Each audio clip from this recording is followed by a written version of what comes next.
Nay, wag ka muna bababay, Nay. Balik kami ulit. Per session. Nay, Per session. magandang hapon. Per session nyo lang po ngayon. Yes. Ngayon, ano na po yung karamdaman mo sa ngayon? Yung pinakita nyo pong nararamdaman yung sakit. Okay naman, medyo malakas. Ilan taon na po yung pagka-stroke nyo po, Nay? 1 year na to. January. 1 year na po. January. Paano po yung lakad nyo kanina?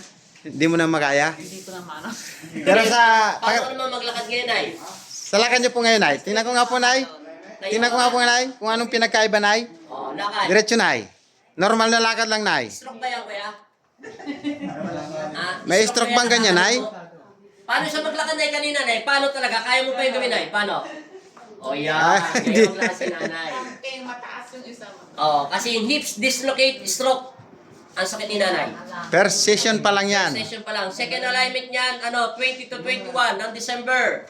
Yun ang pinaka-final. 2 beses lang siya nakuha po. At maraming salamat kay Lord. At salamat sa pagtitiwala. Kita tayo naman, frozen shoulder dislocation.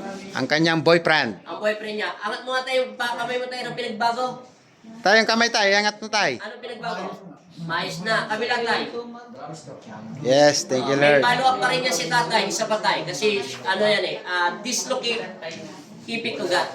Tapos, bumaba, sa Tagalog, bumaba yung kabila mong kamay sa kanan.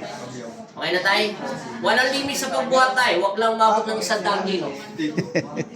Wala. Tay, bye-bye, Tay. Maraming salamat po. Nanay.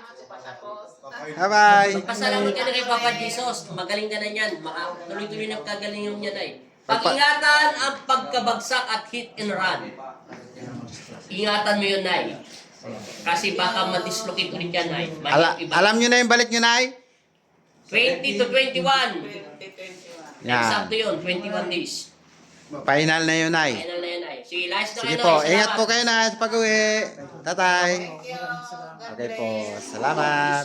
Merry Christmas advance.